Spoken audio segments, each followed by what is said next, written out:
Pendant des années, Kevin Costner a gardé pour lui un secret bouleversant, la promesse qu'il avait faite à Whitney Houston et qu'il a tenue jusque dans son discours funèbre le plus déchirant de sa carrière.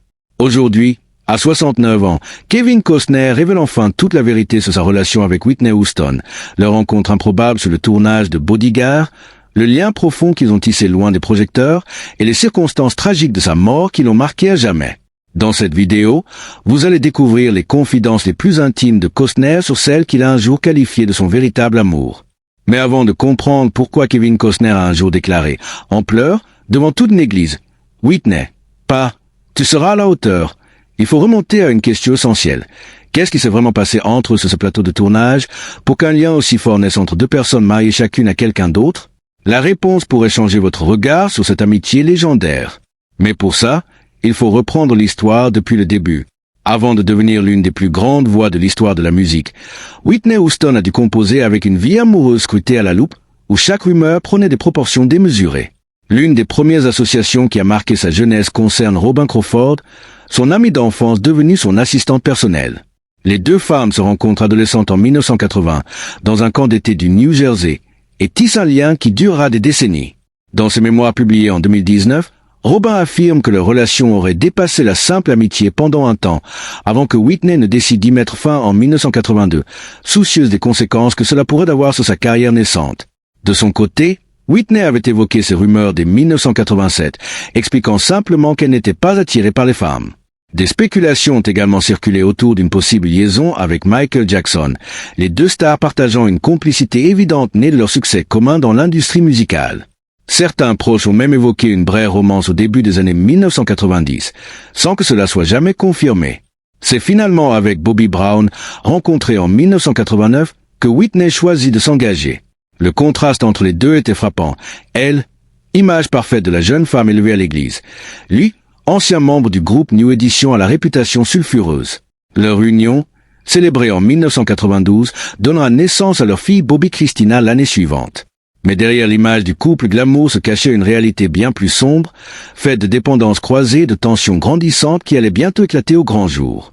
Derrière les paillettes, le mariage de Whitney et Bobby cachait une réalité bien plus complexe que la simple histoire d'amour entre la fille de l'église et le mauvais garçon. Sur le plan artistique, leur collaboration fonctionnait. Bobby affirmait avoir appris énormément de Whitney sur le plan vocal, tandis qu'il aidait, elle, à perfectionner sa danse. Des amis du couple comparaient leur dynamique à celle de Bonnie et Clyde, unis contre le monde entier.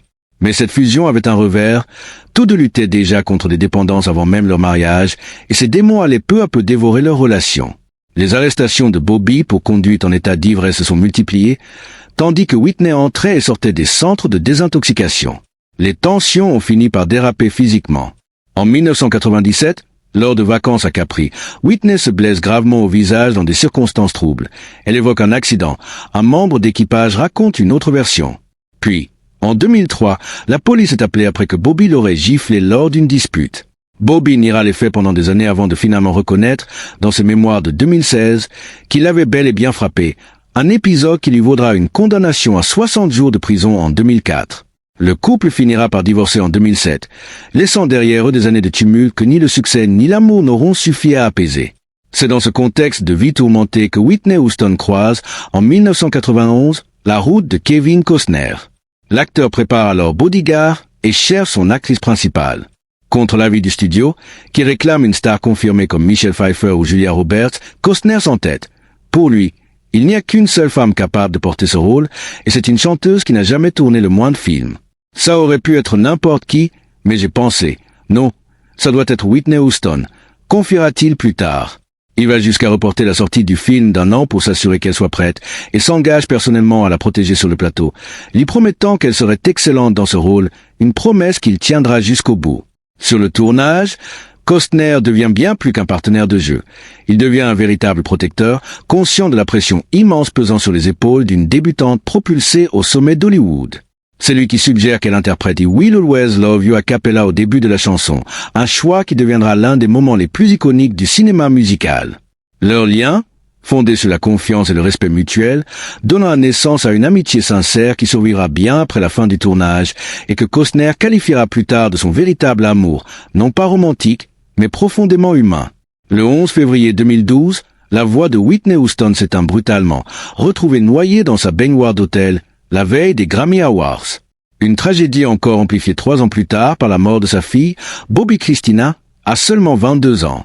Lors des funérailles, Kevin Costner livre un hommage de près de 20 minutes resté gravé dans les mémoires, évoquant la confiance fragile de Whitney en son propre talent malgré son immense don, et concluant par ces mots déchirants. Par Whitney, escorté par une armée d'anges vers ton Père céleste. Quand tu chanteras devant lui, ne t'inquiète pas, tu seras à la hauteur. Plus d'une décennie après sa disparition, le lien entre ces deux artistes reste l'un des exemples les plus touchants d'amitié authentique qu'Hollywood ait jamais connu.